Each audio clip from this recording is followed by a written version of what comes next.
dan muslimah rahimani wa rahimakumullah, kita lanjutkan ke hadis 367 dari Umdatul Ahkam karya Al-Hafidz Abdul Ghani Al-Maqdisi rahimallahu ta'ala.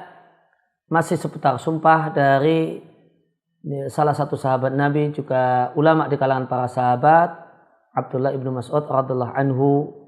Rasulullah sallallahu alaihi wasallam bersabda, "Man halafa ala yamini sabrit." Barang siapa bersumpah dengan sumpah palsu, yaqtati biha malam birim muslimin. Sumpah tersebut digunakan dan dijadikan sebagai sarana untuk mengambil secara ilegal harta seorang muslim. Wa fiha fajirun, dan orang yang bersumpah ini adalah pelaku dosa dalam sumpahnya. Laqiyallaha wa huwa alaihi ghadban, maka orang ini akan berjumpa dengan Allah Subhanahu wa taala dalam keadaan Allah sangat marah kepadanya.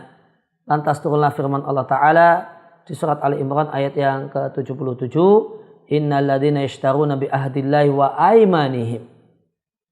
Maksudnya orang-orang yang menukar dengan perjanjiannya kepada Allah dan sumpahnya atas nama Allah, tsamanan qalila, harga yang sedikit, yaitu dunia sebesar apapun nilainya, maka untuknya siksa Allah Subhanahu wa taala. Demikian dalam hadis yang diriwayatkan oleh Al-Bukhari dan Muslim. Kaum muslimin dan muslimah rahimani wa rahimakumullah, sumpah palsu atau sumpah bohong terutama untuk mengambil harta orang lain itu dalam hadis disebut dengan beberapa istilah. Terkadang disebut dengan sebutan yaminul ghamus.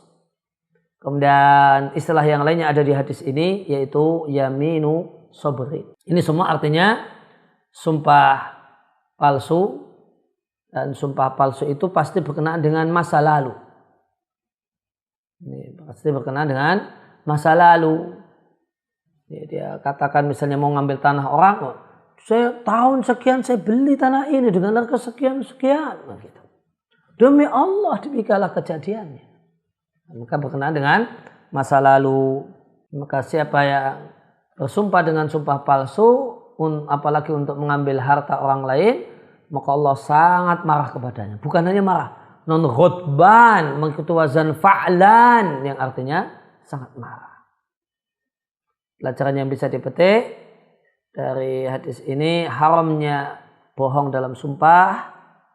Dan sumpah palsu atau sumpah bohong itu hukumnya haram atau dosa besar.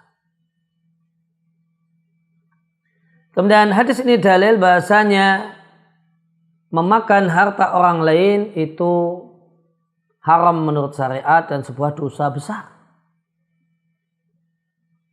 Kemudian pelajaran yang lain dan yang unik dalam masalah ini, jika sumpah bohong untuk mengambil harta orang lain untuk kita pribadi, hukumnya haram dan dosa besar, maka dosanya lebih besar jika sumpah atau persaksian palsu untuk mengambil harta orang lain untuk diserahkan pada orang lain.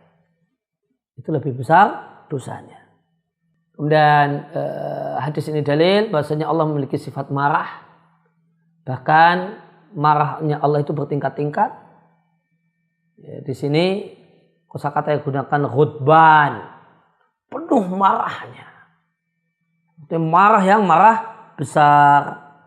Maka seorang muslim yang ingin berakidah dengan akidahnya Nabi akan mengimani bahasanya Allah Subhanahu wa taala itu memiliki sifat marah, dan marah Allah itu ditujukan kepada orang yang berani berbuat maksiat.